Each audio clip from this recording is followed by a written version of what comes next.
Hi, this is Dr. Carolyn Coker-Ross, bringing you the Inclusive Minds podcast. This podcast was inspired by the book of which I'm a co-editor, entitled Anti-Blackness and the Stories of Authentic Allies, Lived Experiences in the Fight Against Institutionalized Racism. If you're a psychologist, a social worker, an addiction professional, or a healthcare provider, or anyone who wants to broaden your horizons, then this podcast is for you. The goal of the podcast is to help you understand some of the more complex issues facing our culture today.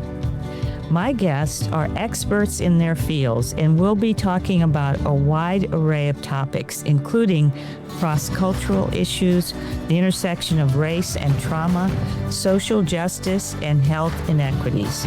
They will be sharing both their lived experiences and their expert opinions. The goal is to give you a felt experience and to let you know that you're not alone in being confused by these complex issues. We want to provide nuanced information with context that will enable you to make your own decisions about these important topics. Hi, everyone, and welcome to Inclusive Minds podcast. I'm Dr. Carolyn Coker-Ross, and as you know, this podcast is inspired by the book that I'm the co-editor of, which is Anti-Blackness and the Stories of Authentic Allies, Lived Experiences in the Fight Against Institutionalized Racism. I have a very special guest today, Claudia Black, who is a renowned author, speaker, and trainer internationally, recognized for her pioneering and contemporary work with family systems and addictive disorders. Her writings and teachings have become a standard in the fields of addiction and trauma. She is the founder and serves on the advisory board of the National Association for Children of Addiction and the Advisory Council for the Iluna Foundation and its development of Camp Mariposa, a camp for children of addiction. Claudia is the clinical architect of the Claudia Black Young Adult Center and senior fellow at the Meadows in Arizona. She is the author of over 17 books, most notably It Will Never Happen to Me, and her latest titles being Undaunted Hope, which we'll be talking about today, and Your Recovery, Your Life for Teens. Welcome to the show, Claudia. Thank you. My pleasure to be here. We tried to do this not too long ago and my internet went out. Yeah, I know. This is the third time we've tried to podcast together. The first time was, I think, probably 2017. It was a long time ago. Yeah. Well, show us your book so everybody can get a mental picture. I have. This is Undaunted Hope. Yeah. And Undaunted Hope is actually, I utilize stories of people who've been through a treatment process coming in for a variety of different addiction issues, mental health issues. And the underlying issue to so much of that is trauma.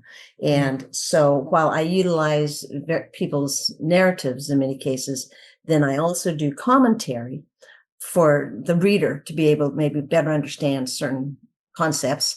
And then I also utilized a lot of the other senior fellows at the Meadows to make commentaries, such as Dick Schwartz, Peter Levine, Tion Dayton. So there's a lot of good educational material in there for the reader, not just the inspiration. And I thought that was what was so unique about the book. Of course, I love the narrative stories, because that really gives you a feel for what people are going through. But then to have other experts besides yourself come in and talk specifically about each case, I thought that was really genius, actually. Yes. I love that. Thank you. Yeah. It was fun. And I what I really wanted to do was I wanted people to better understand that there's not always just some answer to a complex problem. There's not just one solution to treating and recovering from depression or to recovering from a substance use addiction. And so I wanted them to see the complexity of it, but I wanted them to also see the possibility of hope, and that if these people can find a path to healing, given the complexity of their lives, wherever somebody is on the continuum, and people don't have to get to a point that they have to have inpatient treatment. As I say, wherever they're at, if they can reach out for help, that help is available. And there's a variety of different ways of which to approach that healing. Yeah. And so it was a Well, you fun book definitely to you do. definitely accomplished that, and the stories were amazing. I mean, you and I think we've been in the field for approximately the same length of time, decades, in other words. Yes, multiple decades, Carol. Yes, and and I've seen these kinds of complex cases as well, and just, I mean, I think it's very revealing to show how someone goes from something happened to them as a child, and then all throughout their lives, they are plagued with one thing after another, whether it be depression or substance use disorders or other problems that they've had, including medical problems that can happen as a result of adverse childhood experiences. So I think it's just a wonderful book. It's easy to read. I really enjoyed it. So, but you've Thank you. written even more books than I have. You're one of the few that I know who's topped me in the book writing contest, but you have. And I just wonder, why this book now? I was asked if I could talk about the kinds of complex issues that we work with at the Meadows, and I really wasn't sure how to go about that. And one of my, I always use stories. When I speak, I use stories. When I've written, I use stories. And that's just sort of almost expected with me. But I didn't, you can get a book where somebody's telling their memoir, and, somebody tells their narrative, tells their story. And, as to why now, I think that in many ways people minimize the seriousness. Everybody's depressed, everybody has a substance use disorder. It's so generalized Right. today on all kinds of media formats, and it's Mhm. made light of. And I do want people to understand that how serious this is. I mean, today, when we see people coming in with mental health issues and addiction issues, they're coming in with great despair. They're Mhm. coming in with very little hope, and a lot of them are coming in extremely suicidal. And I really felt passionate at this point about, you've got to give them some hope, and you've got to give them a way to better understand what's happening to them in a language that makes sense, because there's academic books, there's books for therapists about all these different issues, but there aren't books for the layperson. Right. And Yeah, I um agree. and, I totally and so agree. the other forte I think I have is I speak to the layperson. Now I do a lot of Yeah, training with the you and I both. professionals, Yeah. but I really try and use the language that speaks to who this client could be. And I Mm. really try and sort of put myself in their shoes, put myself in their heart at the moment. Mm. And that's what I really like to speak to. Yeah, And I think you're right though, that these words have been thrown around a lot. So and so's depressed or et cetera, but we don't really understand. Most lay people don't understand the depth at which their dysfunction, their distress, really impacts their lives. And I think your book really demonstrates that pretty clearly. Now, I think the thing is that people really need to understand how important adverse childhood experiences are to what it is that's happening today. And while, I've been trying to raise that flag for a long time, or beat that flag for a long time, it still needs to be said. yeah. It just Yeah, needs to I be. lived in San Diego when the Adverse Childhood Experiences study came out, and when it was published by Kaiser Permanente, Dr. Folletti and his group. And Yes. I've been speaking about it for the past 25 years. And I'm so happy now that it seems that people, when I used to say, how many of you have heard about the ACE study? It'd be like one or two little hands. And now it seems like at least people are becoming more aware. So you took the words right out of my mouth. I was going to say, in the beginning of Undaunted Hope, you focus on the impact of adverse childhood experiences on long-term problems. What were you going to say about the impact of adverse childhood experiences on what's going on today? I think that today, as I work with people, and one of the things I've always found important is to ask them what their growing up years were like for them, because there's typically a connection that's underlying their anxiety, or their depression, their process addiction, their substance addiction, whatever that is. And at some point, that's going to be critical in terms of addressing that. Now, what I do want people to understand is a person can have some form of trauma that could be underlying to their addiction. And if they treat just the trauma and without treating the addiction as a primary disorder, they're not going to have the recovery process. But if they Correct. don't treat the trauma along with the primary diagnosis, Mhm. then it may sabotage having any recovery, and it certainly will set them up for a relapse. So I think that that's a significant factor in needing to address this trauma.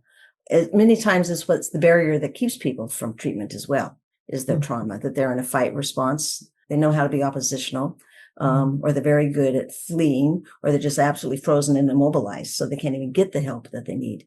Mhm. And I think that, today we're taking that language right into, the layperson's experience for them to recognize that that's what's happening for them and to be willing to move beyond that enough to get help. I think that today we work a lot to create a physiologically safe experience for them, to feel sort of a sense of inner calmness enough to be able to be present with whatever the immediate day-to-day problems are in Yeah. their life. As many people are afraid of looking at their trauma. Yeah, yeah. And They're, I think what people need to understand is looking at your trauma doesn't mean that you're saying people that you love are bad people. mhm. I think that looking at your trauma doesn't mean that you have to rant and rave and scream and shout or end up on the floor, Mm. curled up in a ball of tears. That there are ways to work with trauma that will feel safe to you, Mm. where you still feel you have some sense of control or mastery around what's happening to you. We have so many more trauma modalities to help people with nowadays that, Yes. maybe 40 years ago weren't present, Right. like EMDR, somatic experiencing, and you talk about Yes. some of those in the book. Yes, expressive arts, role playing, art therapy. Mm. A big fan of EMDR, and sensory motor psychotherapy, all of those kinds of techniques. Internal family systems is another more cognitive way of looking at our trauma. So I think that we have found some modalities that we didn't have 40 years ago, Yeah, and exactly. certainly 25 years ago when we began this trauma work. But I think the big issue has to do with loyalty. Mhm.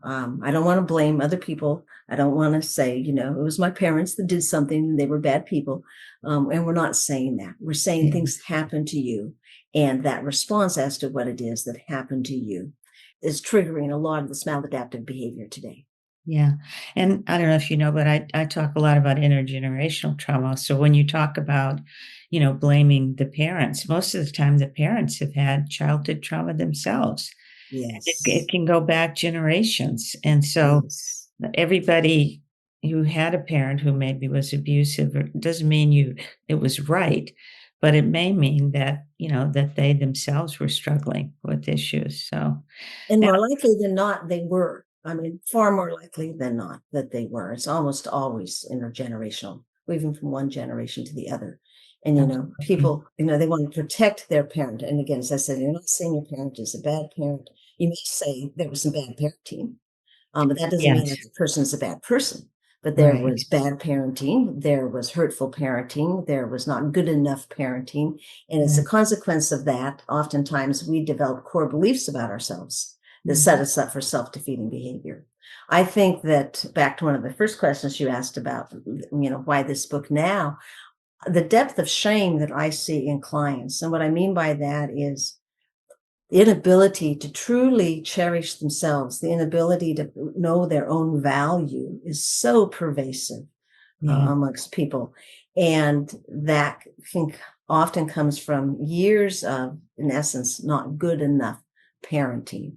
It Mhm. doesn't have to be abusive parenting, but it certainly does come from abusive parenting. It can also be overprotective parenting, what we call Yes. drone parents, where Yes. the child is not allowed to experience anything so that then when they grow up, they have a crisis or a challenge and they don't have any skills to And really. that's very significant in the last 20 years. We've seen a real shift in our culture.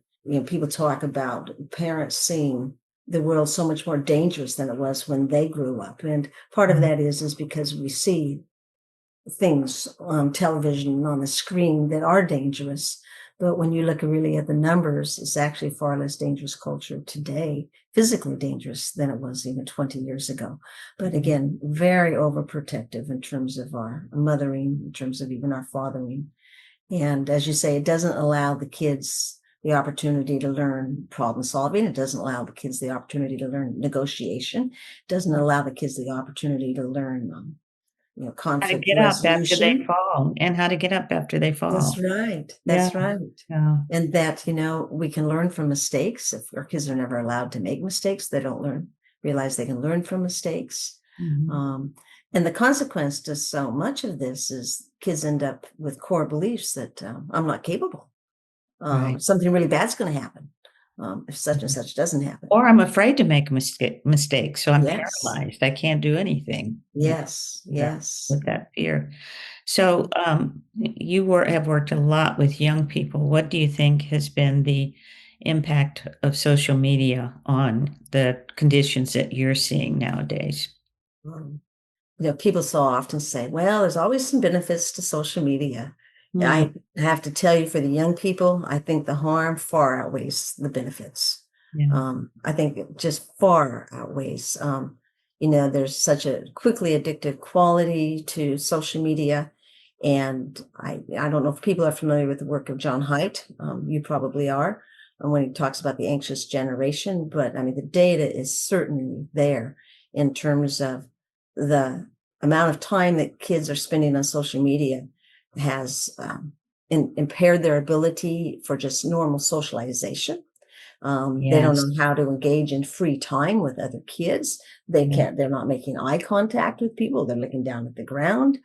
I mean, socially, they're setting them back developmentally, at least a whole stage. And I think this is set up for immediate gratification.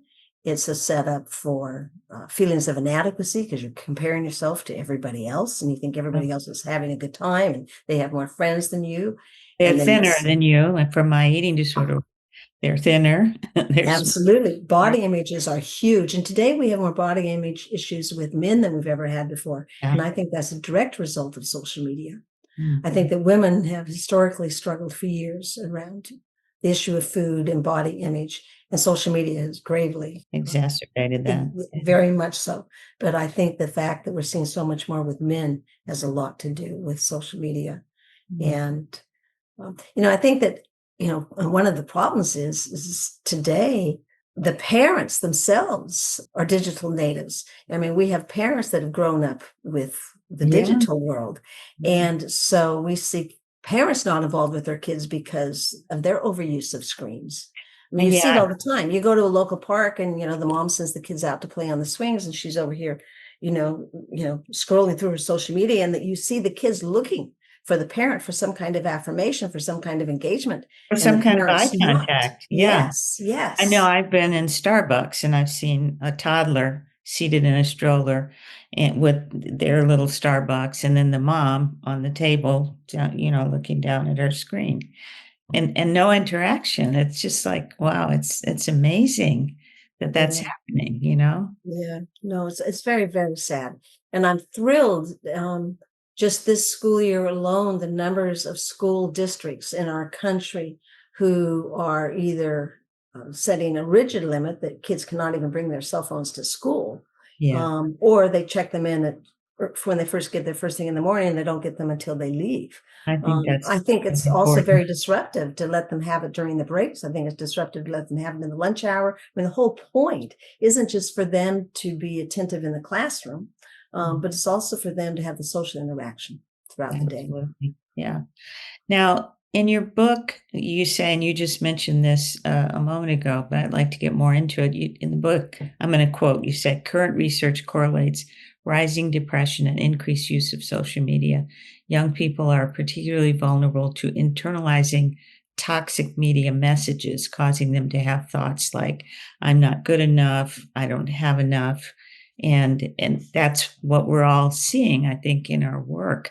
So, how do you advise young people or particularly young parents to break that habit because it's so deeply ingrained now in our society? One of the things that I feel is really important is that parents, their job is to be the best parent, not their child's best friend. And what Right. that means is they need to learn how to set limits and know that we're doing this to out of love for our child, to support our child in their healthy development, Mhm. not because we're trying to control issues. And that I think that it really begins very young. For a young parent, you don't give your kids screens. I think that they don't get cell phones until they're probably almost, and I don't even think they have to be, they can be flip phones. I don't think they get phones until they're in junior high school. And then they Yeah. don't get a phone with access to all of the internet until they're in high school. I think it begins with setting limits about how quickly they get screens and how much time they have on screens. And are the parents able to monitor what it is that they have access to on those screens? And then it also means the parents not spending all that time on screens as well. When I say on screens, it's not just social media. A lot of their time is YouTube. A lot of their time is on emails. A lot of their time is Spotify, Apple Music. Spotify. It's Yeah. also gaming. We get a lot of gaming that's going on. Maybe, yeah. So I'm talking about screen use as well overall, and not just social media. But the What key, I I think, see for is parents that is limits. the parents use the screen though as babysitters. Yeah, yeah. So as soon When as, I was a kid, the television was our babysitter. yeah, And I watched a lot of television. Both my parents were out of the house, and sort of we had three kids all close in age, babysitting each other. And we weren't, they were pretty strict about not leaving the house. So we were sat in front of a television. And but today it's the screen. mhm, And I understand that, parents need to get other things done. And if your kid is captivated in a screen, they're right there and they're not really getting into trouble. But what they yeah. really need to hear is the long-term consequences of that. They need to find other ways for their children to be preoccupied without it being the screen, because the long-term consequences are way too grave. And one of the things is bringing children into the adult world. Like if you have to wash dishes, why isn't your child standing there at Washing the sink dishes. with you, cooking Yeah, with you? I had yeah. one of the people I worked with, a young woman, and she's a single mom, and I've been a single mom multiple times, so I had a lot of sympathy for her. But she was saying, "Well, I just never get any me time. I never get to have any fun," is what she said. And I just thought back and I said to her, "What about having fun with your kid? It doesn't have to be all about like, okay, I have to take care of this person and that's my obligation. What about having fun with your children?" Mhm. And Mhm. interestingly, it had never occurred to her that she Yeah, could, not just take the kids to the park. She doesn't have to go down the slide, but, yeah, you're at home, sit and talk, yeah, read a book, yeah, yeah. whatever we used to do before social media. You can put your kids right next to you and give them a book, a crayon, Yeah, crayons. have Yeah, them build a Lego. But then they're somewhat physically close to you and they're not just on the screen. exactly. And, Yeah. but So in your book, I was particularly moved by one of the clients that you talked about who had trauma, depression, and substance use disorder. And this is the one where you talked about toxic shame. And you said in the book, the primary consequence of living with abandonment is toxic shame. The painful feeling associated with the belief that who we are is not good enough, not okay, that we're inadequate, not worthy, or not of value. In time, toxic shame is not so much a feeling as it is a belief that becomes an emotional block.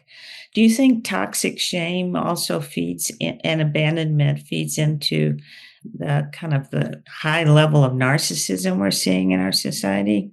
The narcissistic wounding? absolutely. I mean, I think there's a direct relationship. And I think that people's ability in which to attach usually has to do with that parental unavailability, or unavailability in unhealthy ways. And I think that message is one that culminates in believing that somehow there's something different about me that's not okay. And I need, and in order to fight that, and I think a lot of narcissism is fighting that belief. Yeah. I am all powerful. I am all wonderful. I have all of the answers. And the truth is, I'm all powerful. I'm all wonderful. I have all the answers, and you're not going to get close enough to me to see into that which is not okay. It's a wonderful Exactly. barrier. You're not going to get close enough to see into my shame. You're not going to get close enough to see into what I think is my damage. You're not My going to get close imposter enough to me, syndrome. Yeah. yes, to see that which is ugly.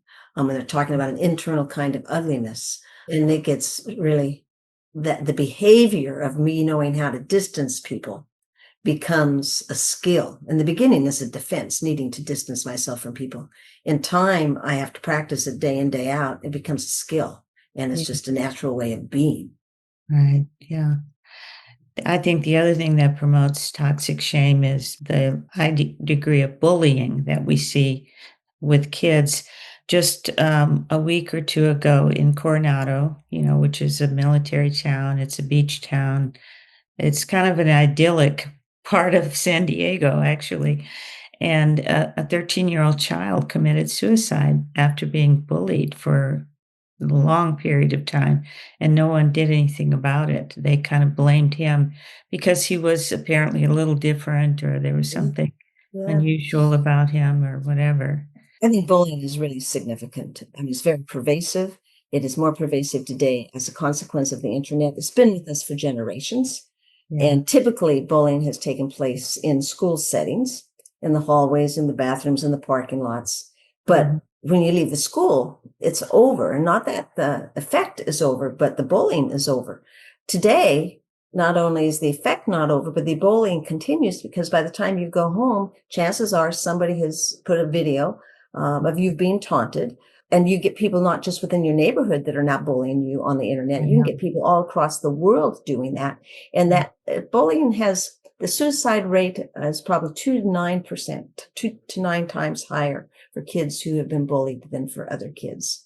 Yeah. And when I work with a lot of young adults today, I oversee a young adult program. Kids are 18 to 26 years of age. Bullying is one of the 5 predominant traumas that we see. In Yes. fact, we even do a questionnaire. Mhm. One is some of these kids themselves have been the bullier, but more often than not. And we're seeing that our girls are bullied and our boys are bullied. And most of the time, parents do not know, or they certainly do not know the extent of that bullying. I was reading somewhere just the other day that I believe is in one of the countries up in the Netherlands area in Europe, where Mhm. actually they are taking grade school kids and they're incorporating classes on empathy Yep. and I saw compassion. that. Did you Yeah, see that I for other did. kids? And Yeah. I think that we're probably, unfortunately, at a stage that we need to integrate that into our educational process because it is so pervasive. And how old was this young person in San Diego that took 13. 13? Yeah. I mean, just, yeah. And it's beginning with kids in second, third, and fourth grade. And it does happen to kids who are marginalized. There's something about them that people perceive to be different. And in their mind, in their differentness, they're not okay. And Right. that could be, they could be, you know, underweight. They could be overweight. I don't like your clothes. Your clothes aren't cool. Your glasses, aren't stylish. Certainly kids who are in the LGBTQ plus community are more prone for bullying. Right. Kids with autism are more prone for bullying, to be bullied. So that's what Yeah. I'm speaking about here. But Yeah. bullying is needs to be taken very, very seriously because the possibility of suicide is so much greater, as I just said. Yeah. And I think it's important for parents to have permission to take care of the problem themselves, because it doesn't seem like at this point the school system is really prepared to handle it. They're, often prepared to please the teachers, or not please the teachers, please the parents, not upset the parents of the bully or whatever it is. But I think parents are often reluctant to, well, let's just take our kid out of that school or Yeah. find a different school for them. And I think they need to recognize that the risk is catastrophic, that you could Mhm. really lose your child. Parents need to be directly involved. And I think that parents need to reach out to other parents.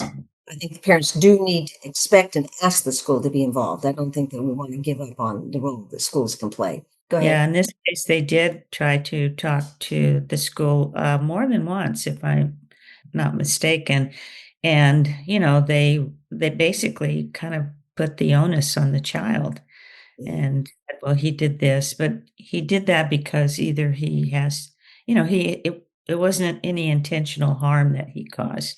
he did some things that probably shouldn't have, and the parents admitted, but anyway, I just think we need to take this a lot more seriously. I'm glad you So, brought it up because I see it as I said, one of the top 5 forms of trauma in the young people that I work with. And yeah, that's what's leading to a lot of their depression. That yeah. leads fuels a lot of their anxiety. Well, I could talk to you all day, but we can't do that. I'm sure you have a life and No, and I want to say, your work has been so important, and I want to thank you for all of your contributions that you're continuing to make.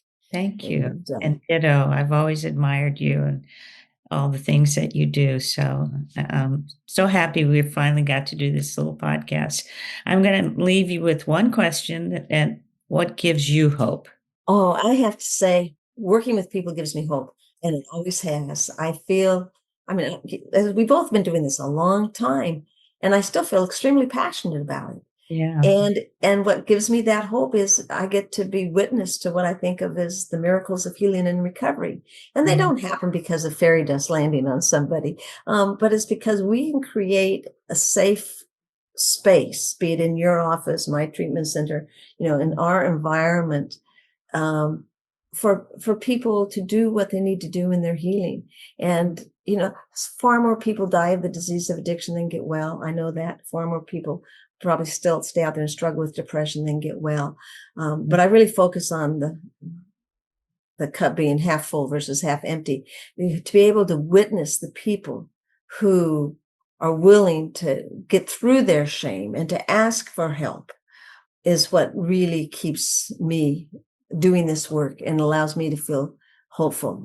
As I said, it's just to see people who come from such complex histories, and most of us do.